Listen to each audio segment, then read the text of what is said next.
বিসমিল্লাহির রহমানির রহিম।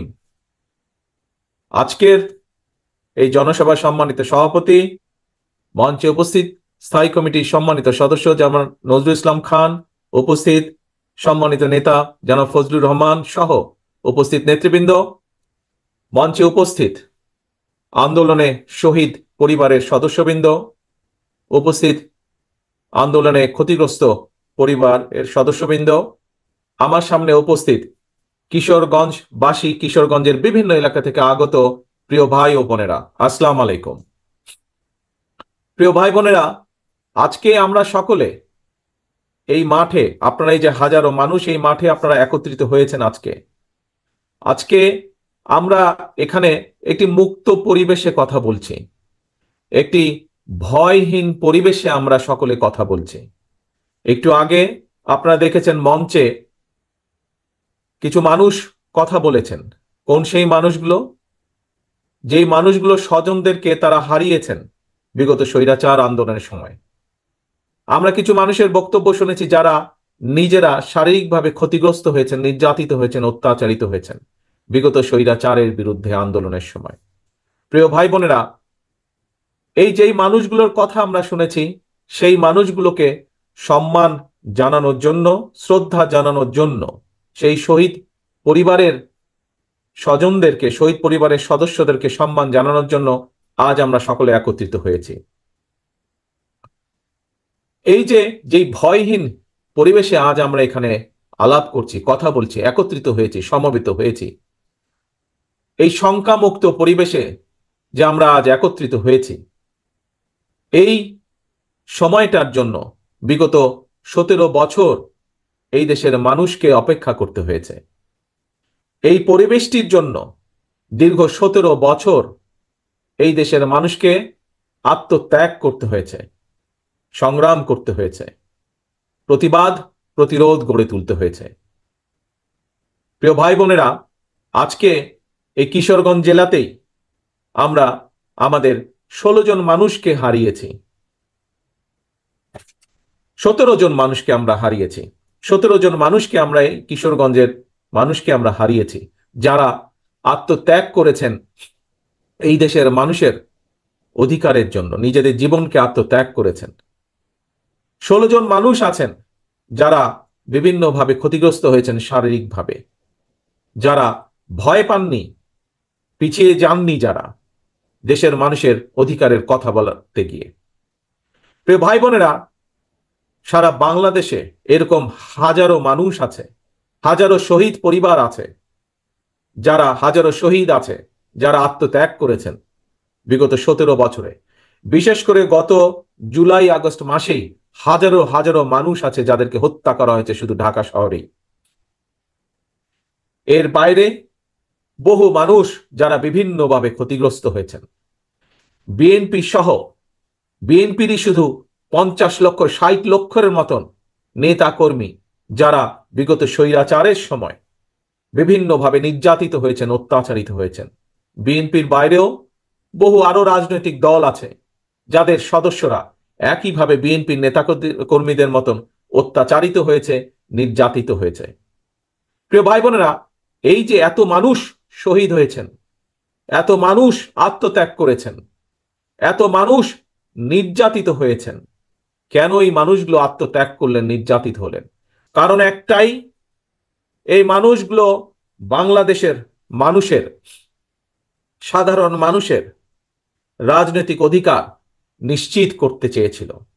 আমরা যে আজকে মুক্ত পরিবেশে কথা বলছি, এইরকম একটি মুক্ত পরিবেশের নিশ্চয়তা নিশ্চিত করতে চেয়েছিল এই মানুষগুলো। কিন্তু আমরা দেখেছি স্বৈরাচার দাবিয়ে রাখতে চেয়েছিল এই বাংলাদেশের মানুষকে। প্রিয় ভাই বোনেরা, এই বাংলাদেশের মানুষ দেখিয়ে দিয়েছে যে তারা গুলির সামনে নিজেদের বুক পেতে দিতে রাজি। তারপরেও বাংলাদেশের মানুষ স্বৈরাচারকে মেনে নিতে রাজি না, এবং সেই জন্যই হাজারো মানুষের আত্মত্যাগের বিনিময় আজ আমরা এই বাংলাদেশকে পেয়েছি। 71 সালে যেমন লক্ষ শহীদের আত্মত্যাগের বিনিময় এই দেশ স্বাধীন হয়েছিল, আবারও 2024 সালের আগস্ট মাসে আমরা এই দেশের স্বাধীনতা, সার্বভৌমত্ব এবং মানুষের অধিকার নিশ্চিত করে স্বৈরাচারকে বিদায় করতে সক্ষম হয়েছি জনগণের সংগ্রামের মাধ্যমে, জন অভ্যুত্থানের মাধ্যমে। প্রিয় ভাই বোনেরা, এই যে এই আত্মত্যাগ, এই যে এই বিসর্জন, এটিকে আমাদের ধরে রাখতে হবে, এটির মূল্য আমাদেরকে দিতে হবে। আজকে সমগ্র বাংলাদেশের মানুষ একটি নতুন প্রত্যাশা নিয়ে সামনের দিকে তাকিয়ে আছে, ভবিষ্যতের দিকে তাকিয়ে আছে। অর্থাৎ বাংলাদেশের মানুষ যেই প্রত্যাশা নিয়ে সেই বিগত পতিত স্বৈরাচারের বিরুদ্ধে আন্দোলন করেছিল, সেই প্রত্যাশার প্রতিফলন ঘটাতে হবে। 1971 সালে যেভাবে মুক্তিযোদ্ধারা নিজেদের জীবন বিসর্জন দিয়েছিলেন, এটি সাম্যের বাংলাদেশ তৈরির জন্য, একটি মানবিক বাংলাদেশ তৈরির জন্য, যেই বাংলাদেশে মানুষ মুক্তভাবে কথা বলতে পারবে, যে বাংলাদেশে মানুষ তারা তাদের নিজেদের রাজনৈতিক অধিকার প্রয়োগ করতে পারবে, যে বাংলাদেশে মানুষ অর্থনৈতিকভাবে মুক্তি অর্জন করতে পারবে, সেই বাংলাদেশকে আমাদের গড়ে তুলতে হবে। প্রিয় ভাই বোনেরা, আজ স্বৈরাচারের পতন হয়েছে। স্বৈরাচারের পতন হবার পরেও স্বৈরাচারের কিছু প্রেতাত্মারা কিন্তু এখনো দেশে রয়ে গিয়েছে। আমরা বারে বারে বলেছি, আমরা বারে বারে বলছি, আবারও বলেছি, আবারও বলতে চাই যে আজকে লাখো জনতার আত্মত্যাগের বিনিময় যে অন্তর্বর্তীকালীন সরকার প্রতিষ্ঠিত হয়েছে, এই সরকার জনগণের রাজনৈতিক যে প্রত্যাশা, জনগণের রাজনৈতিক যে অধিকার, যার জন্য বাংলাদেশের মানুষ বিগত 17 বছর ধরে সংগ্রাম করছে, সেই অধিকার যাতে সঠিকভাবে প্রতিষ্ঠিত হয়, তার জন্য তারা পদক্ষেপ গ্রহণ করবে। কিন্তু কিন্তু এটিও সতর্কভাবে খেয়াল রাখতে হবে আমাদেরকে যে তারা এই কাজটি, জনগণের এই কাজটি করতে গিয়ে, জনগণের রাজনৈতিক অধিকার প্রতিষ্ঠা যে কাজ, সেটি করতে গিয়ে এমন কোনো পরিস্থিতির উদ্ভব যেন না হয় যাতে করে অন্য স্বৈরাচার আবার কোনো ষড়যন্ত্র করার সুযোগ পায়। স্বৈরাচারের প্রেতাত্মারা বসে নেই, তারা তাদের ষড়যন্ত্রকে অব্যাহত রেখেছে। কাজে প্রিয় ভাই বোনেরা, গণতন্ত্রের পক্ষের সকল রাজনৈতিক দল, গণতন্ত্রের পক্ষের প্রতিটি মানুষকে আজ সতর্ক থাকতে হবে, সজাগ থাকতে হবে। একইভাবে যেরকম আমরা এই অন্তর্বর্তীকালীন সরকারকে সহযোগিতা করব, একই সাথে তাদেরকে, আমাদেরকে এটাও বলবে যে কোথায় কি সমস্যা হচ্ছে এবং কিভাবে তার সমাধান করতে হবে, সেই সহযোগিতা আমাদের তাদেরকে দিতে হবে। প্রিয় ভাই বোনেরা, আজকে সমগ্র বাংলাদেশের মানুষ প্রত্যাশা করছে, কি প্রত্যাশা করছে? যে তাদের প্রিয় দল, বাংলাদেশ জাতীয়তাবাদী দল বিএনপি, ইনশাল্লাহ জনগণের সমর্থন নিয়ে আগামীতে সরকার গঠন করতে সক্ষম হলে বাংলাদেশের মানুষের প্রত্যাশার যেই বাংলাদেশ, সেই প্রত্যাশার বাংলাদেশ গড়ে তোলার কাজ করবে। প্রিয় ভাই বোনেরা, গত কয়েকদিন ধরে আমি একটি কথা বলেছি, নিশ্চয়ই আপনারাও সেই কথাগুলো শুনেছেন, বিভিন্ন জনসভায় আমি বলেছি। আজ আপনাদের সামনেও সেই কথা বলতে চাই। আমরা একটি পর্যায় অতিক্রম করে এসেছি, যেই পর্যায়টা ছিল স্বৈরাচারের পতন ঘটিয়ে দেশের মানুষের কে মুক্ত করা। প্রিয় ভাই বোনেরা, স্বৈরাচারের পতন হয়েছে, বাংলাদেশের মানুষ স্বৈরাচার মুক্ত হয়েছে। একটু আগেই আমি বলেছি, স্বৈরাচারের পতন হয়েছে বলেই সকল বিপদ কেটে যায়নি, এখনো সামনে বিপদ আছে, আমাদেরকে এই ব্যাপারে সতর্ক থাকতে হবে। কিন্তু এর পাশাপাশি আমাদেরকে দেশ গড়ে তুলতে হবে, দেশকে ঐক্যবদ্ধ করতে হবে, দেশকে সামনে নিয়ে যেতে হবে, পৃথিবীর বুকে বাংলাদেশকে গড়ে তুলতে হবে একটি সম্ভাবনাময় দেশ, একটি সম্ভাবনাময় জাতি হিসাবে। প্রিয় ভাই বোনেরা, আমার বক্তব্যে আমি বলেছি যে শুধুমাত্র রাজনৈতিক মুক্তি হলে, রাজনৈতিক অধিকার প্রতিষ্ঠা হলেই সকল কিছু হয়ে যায় না। রাজনৈতিক ক্ষমতা অর্জন, রাজনৈতিক অধিকার প্রতিষ্ঠা, পাশাপাশি আমাদেরকে বাংলাদেশের মানুষের অর্থনৈতিক মুক্তির সংগ্রামেও জয় যুক্ত হতে হবে। বাংলাদেশের মানুষের অর্থনৈতিক সংগ্রামেও আমাদেরকে জয় পেতে হবে। তাহলেই একমাত্র আমরা আমাদের যে আন্দোলন, সেইটির কাঙ্ক্ষিত লক্ষ্যে আমরা পৌঁছতে সক্ষম হব। প্রিয় ভাই বোনেরা, বাংলাদেশ, আমি বিশ্বাস করি দৃঢ়ভাবে, আমার সাথে বাংলাদেশের বহু লক্ষ কোটি মানুষ বিশ্বাস করে, বিশেষ করে আজকের তরুণ প্রজন্মের যারা সদস্য, তারা সকলেই বিশ্বাস করেন কি, যে এই বাংলাদেশটি এবং বাংলাদেশের মানুষ একটি সম্ভাবনাময় জাতি। এই বাংলাদেশ একটি সম্ভাবনাময় দেশ। শুধু প্রয়োজন সঠিক পরিকল্পনা, শুধু প্রয়োজন সঠিক নেতৃত্বের। প্রিয় ভাই বোনেরা, যদি আমরা রাজনৈতিক ক্ষমতা অর্জনের মাধ্যমে আমরা যদি সঠিক মানুষগুলোর হাতে এই দেশ এবং জাতির নেতৃত্ব তুলে দিতে সক্ষম হই, এই দেশের মানুষকে যদি আমরা সুযোগ করে দিতে পারি যে কারা তাদের নেতৃত্ব দিবে, সেই দায়িত্ব যদি আমরা মানুষের হাতে তুলে দিতে পারি, আমি ব্যক্তিগতভাবে বিশ্বাস করি তাহলে সেই দায়িত্বপ্রাপ্ত সঠিক ব্যক্তিবর্গ, সঠিক ব্যক্তিগণ এই জাতিকে সঠিকভাবে নেতৃত্ব দিতে পারবে। যেই নেতৃত্বের মাধ্যমে এই দেশের মানুষ একদিকে যেমন রাজনৈতিক অধিকার প্রতিষ্ঠিত করতে পারবে, একই সাথে অর্থনৈতিক মুক্তিও অর্জন করা সম্ভব সেই সঠিক ব্যক্তিদের নেতৃত্বের মাধ্যমে। প্রিয় ভাই বোনেরা, বাংলাদেশের প্রত্যেকটি, সমগ্র বাংলাদেশ যেমন একটি সম্ভাবনাময় দেশ, ঠিক একইভাবে আমি বিশ্বাস করি বাংলাদেশের প্রতিটি অঞ্চল, প্রতিটি জেলা একটি সম্ভাবনাময় এলাকা। আমরা আজ কিশোরগঞ্জে এই জনসভাটি অনুষ্ঠিত হচ্ছে আমাদের, আমরা যদি কিশোরগঞ্জে দেখি, আমার সামনে যাতে আপনারা হাজার হাজার যে মানুষ আজ এখানে উপস্থিত হয়েছেন, এই জনসভায় উপস্থিত হয়েছেন, প্রায় প্রত্যেকে আপনারা এখানে, হয়তো 2-4 জন অন্য জেলার মানুষ থাকতে পারেন, কিন্তু অধিকাংশ মানুষ এখানে কিশোরগঞ্জ জেলার মানুষ। কিশোরগঞ্জ জেলার সম্পর্কে আমি, কিশোরগঞ্জ জেলা যে কিভাবে একটি বাংলাদেশের মধ্যে অন্যতম একটি সম্ভাবনাময় জেলা, আমি 2-1টি কথা দিয়ে আপনাদের সামনে তুলে ধরতে চাই। প্রিয় ভাই বোনেরা, বড় মৌসুমে আপনাদের এখানে প্রচুর ধান হয়। আপনারা কি জানেন, আপনারা কি জানেন যে এই যে হাওর এলাকায় বড় মৌসুমে যে প্রচুর যে ধান হয়, আর বড় মৌসুমে শুধু আপনারা যে ধান উৎপাদন করেন শুধুমাত্র কিশোরগঞ্জ জেলায়, সেটি সমগ্র বাংলাদেশের ভিতরে যে ধান উৎপাদিত হয় তার 16% ধান আপনারা উৎপাদিত করেন। তার মানে দেখুন কত সম্ভাবনাময় একটি জেলা। সমগ্র দেশের 16% ধান একটি অঞ্চলেই আপনারা উৎপাদিত করেন।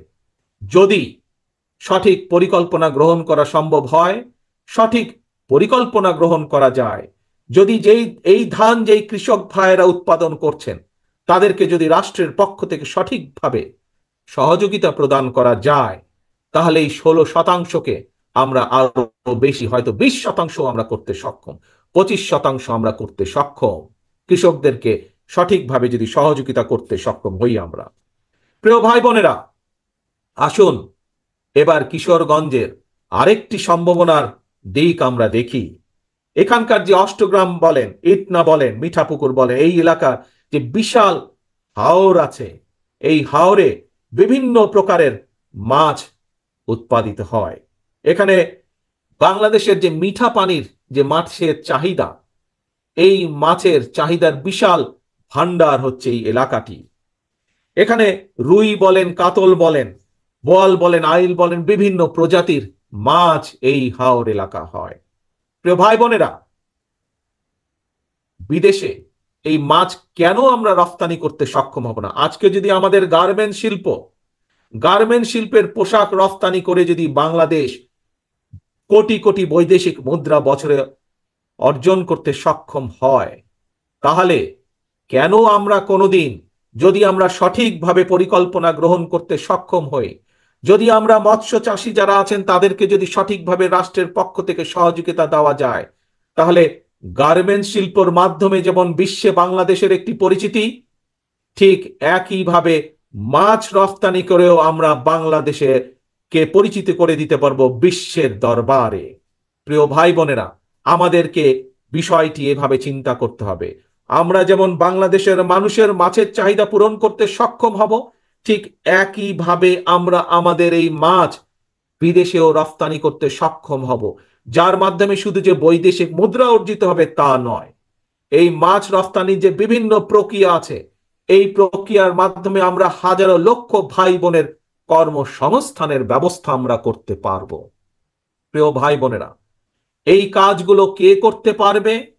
এই কাজগুলো তারাই করতে পারবে যারা জনগণ দ্বারা নির্বাচিত হবে এমন একটি সরকার করতে পারবে। কারণ সেই জনগণের সরকারের বাধ্যবাধকতা থাকবে জনগণের কাছে, জবাবদিহিতা থাকবে জনগণের কাছে। যেহেতু তাদের জবাবদিহিতা থাকবে জনগণের কাছে, সেই জন্য জনগণের অভাব অভিযোগ তাদেরকে দেখতে হবে, শুনতে হবে। সেই জন্য জনগণের সমস্যা তাদেরকে দেখতে হবে, জনগণের দুঃখ কষ্ট তাদেরকে দেখতে হবে। আমাদের যুবক সমাজের বেকার যারা থাকবে তাদের কর্মসংস্থানের ব্যবস্থা সেই জনগণের সরকারকেই করতে হবে। সেই জন্যই প্রয়োজন জনগণের সরকার, সেই জন্যই বাংলাদেশে প্রয়োজন বাংলাদেশের মানুষের কাছে জবাবদিহিমূলক একটি সরকার, যারা বাধ্য থাকবে জনগণের কাছে। এবং সেই জন্যই সেই অধিকার প্রতিষ্ঠিত করতে হবে ভোটের মাধ্যমে, এবং সেই অধিকার প্রতিষ্ঠিত করতে হবে জনগণের মাঝ থেকে। জনগণের জন্য সেই অধিকারকে প্রতিষ্ঠিত করতে হবে যে কোনো মূল্যে। আজকে যে শহীদ পরিবারগুলো আমাদের সামনে আছে, এই পরিবারের সদস্য যারা শহীদ হয়েছেন, তারা এই অধিকার অর্জনের জন্যই শহীদ হয়েছেন। আজকে যে মানুষগুলো পঙ্গু হয়ে আমাদের সামনে মঞ্চে বসে আছে, তারা জনগণের এই অধিকারকে প্রতিষ্ঠিত করার জন্যই আজ এই ক্ষতির সম্মুখীন হয়েছেন। যেদিন বাংলাদেশে মানুষের এই অধিকার প্রতিষ্ঠিত হবে, সেদিন তাদের এই ত্যাগের সঠিক মূল্যায়ন করা হবে। প্রিয় ভাই বোনেরা, আপনাদের এই কিশোরগঞ্জের আরেকটি সম্ভাবনা আছে, যে সম্ভাবনাটি আমি আপনাদের সাথে তুলে ধরতে চাই। হয়তো অনেকেই সেই সম্ভাবনাটি বিষয় অনেকেই জানা নেই, কারণ এইটির ব্যাপারে খুব বেশি প্রচার বা প্রসারও নেই। সেটি কি হচ্ছে? সেটি হচ্ছে কিশোরগঞ্জের অষ্টগ্রামের যে পনির। এই পনিরের কথা জানেন অনেক মানুষ, কিন্তু বহু মানুষ জানেন না। এই পনিরকে আমরা বিশ্বে পরিচিত করতে পারি এই পনিরের উৎপাদনের মাধ্যমে, যদি সঠিক সঠিক পরিকল্পনা গ্রহণ করা হয়, তাহলে বিশ্বের বুকে এই পনিরকে আমরা ছড়িয়ে দিতে পারি। এবং বিশ্বের বুকে ছড়িয়ে দিয়ে যেমন আমরা সুনাম অর্জন করতে পারি শুধু পনির ছড়িয়ে দেওয়ার মাধ্যমে, সবচেয়ে যে বিষয়টি অর্জিত হবে এর মাধ্যমে বহু ভাই বোনের কর্মসংস্থানের ব্যবস্থা করতে আমরা সক্ষম হব। প্রিয় ভাই বোনেরা, আমি আগেই বলেছি বাংলাদেশ জাতীয়তাবাদী দল বিএনপির প্রধান যেই লক্ষ্য, একটি হচ্ছে জনগণের জনগণের রাজনৈতিক অধিকার প্রতিষ্ঠার সংগ্রাম।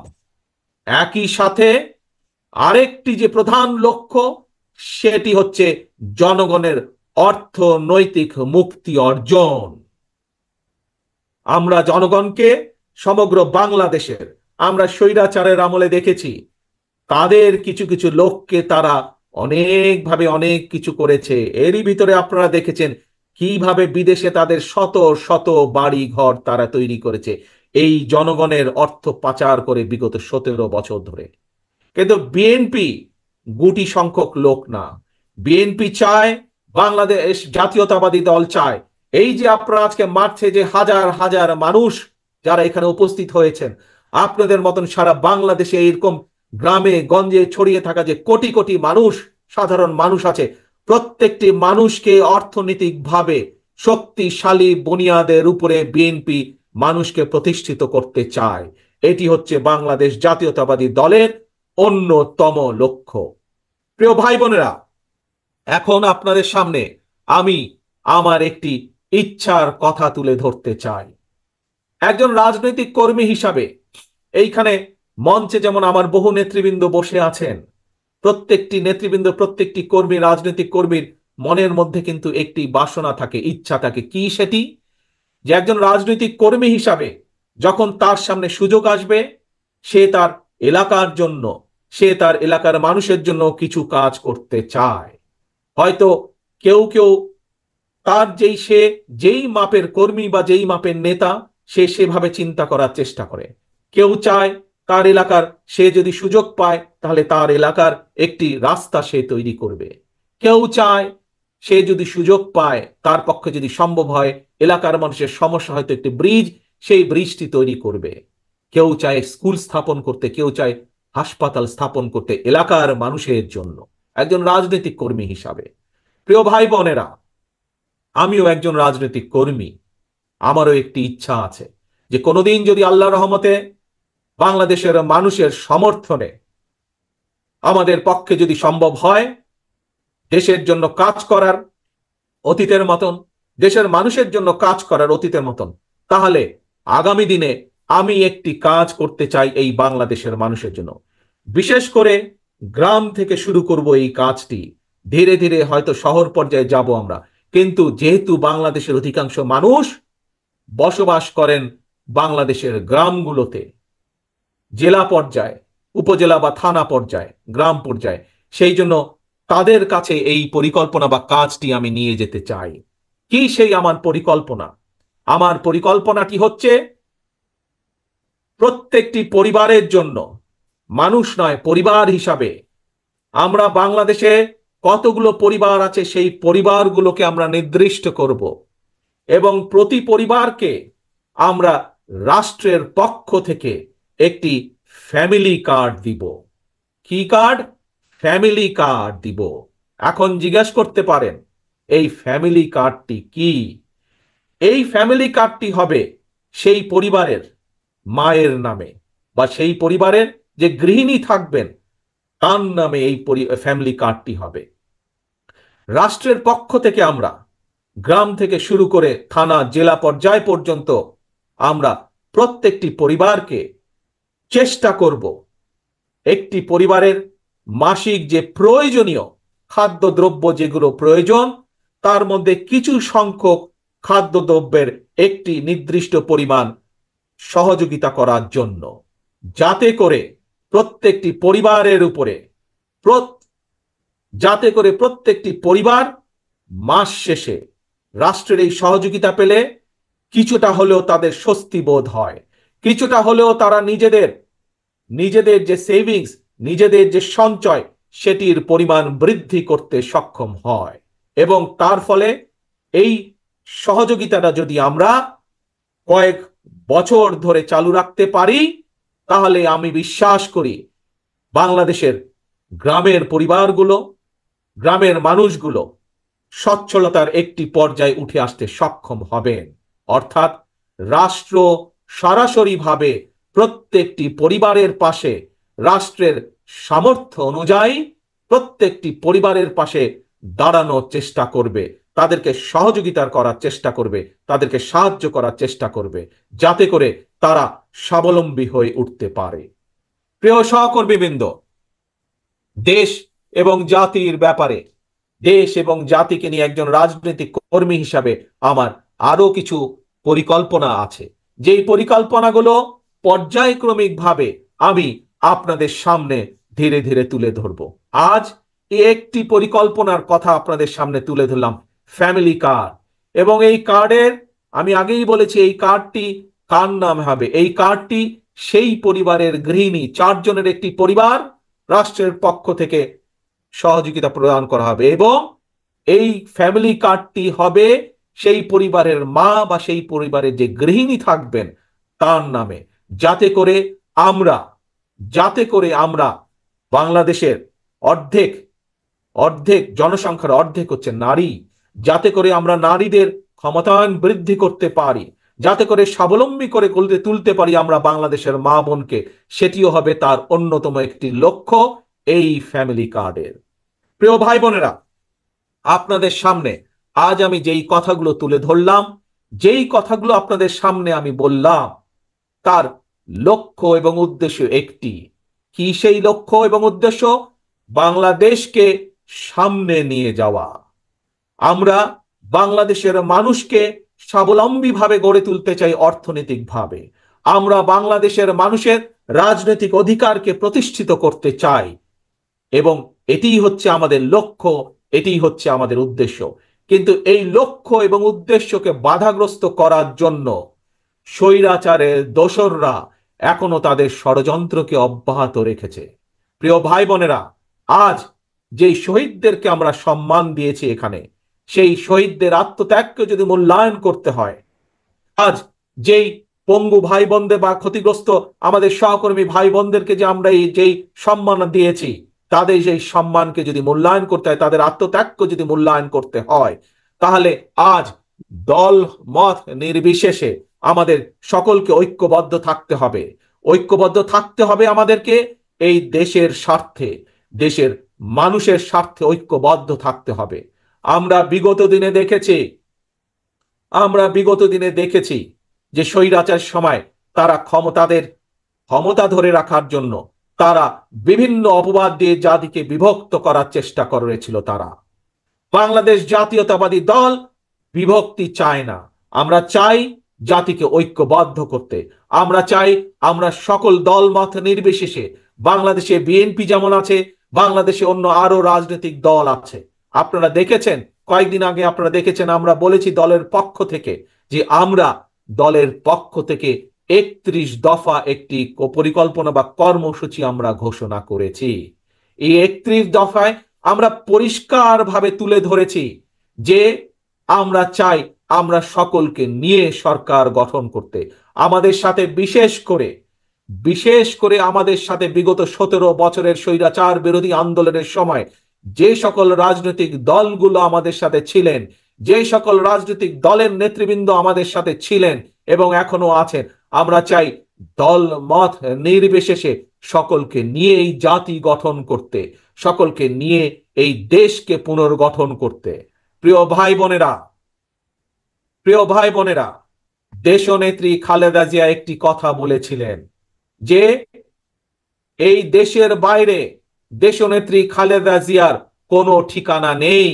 বাংলাদেশের বাইরে দেশনেত্রী খালেদা জিয়ার কোনো ঠিকানা নেই। দেশনেত্রীর খালেদা জিয়ার সন্তান হিসাবে আজ আপনাদের সামনে একইভাবে আমিও বলতে চাই, বাংলাদেশের বাইরে আমার কোনো ঠিকানা নেই। কাজেই এই দেশই আমার ঠিকানা, এই দেশই আমার প্রথম ঠিকানা, এই দেশই আমার শেষ ঠিকানা।